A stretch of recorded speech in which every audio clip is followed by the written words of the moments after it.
biggest bomber went down in World War II. He not only lived to tell his story, but now he's being honored in France 75 years later. It's hard for you, I think, to imagine what they must have felt when suddenly an American falls in their backyard. This incredible story from a longtime Sacramento resident who flew his plane behind enemy lines. New at 11, CBS 13's Jen McGraw has the story of an American hero. The story I told him knocked him out. While the war ended decades ago, the memories are forever present. It happened to be my 10th mission. Now 96 years old, retired Colonel Demetrius Karnesis, better known as Jim, recalls that dreadful day in 1943. Going into occupied Europe, or over-occupied Europe and Germany, in the daylight is murder. We didn't have a choice.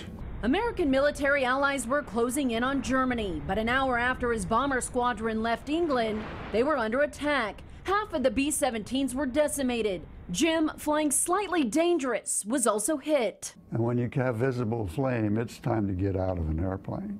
Out of the 10 men on board, only 5 survived. So I free fell for what seemed like an eternity. I hit the ground with a wallop, as you can imagine. A damaged parachute. Still, he knew the Germans would be closing in. Bruised, burned, and alone, he delved into the woods and by the grace of God, he says, found a French farmhouse.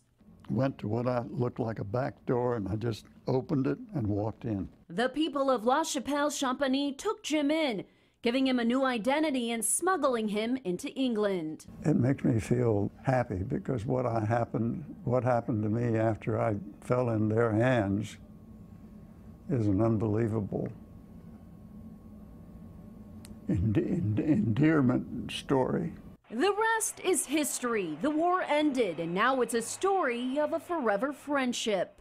These are some of the people. The Karnesius are packing up once again to return to Champagny as a family for the 75th anniversary, where Jim has been honored year after year. And they said, no, thank you. We'd be speaking German if it weren't for your father. We were overblown by the love and the excitement that the people had for us. Jim's son Ivan recalls a French woman's story. Because they were the first Allied forces that we had seen since the Nazis invaded. A treacherous war with more than 400,000 American casualties to save millions of others. What they did was extraordinary. A war we won because of the heroes like Jim willing to sacrifice. I felt blessed, and I still feel blessed.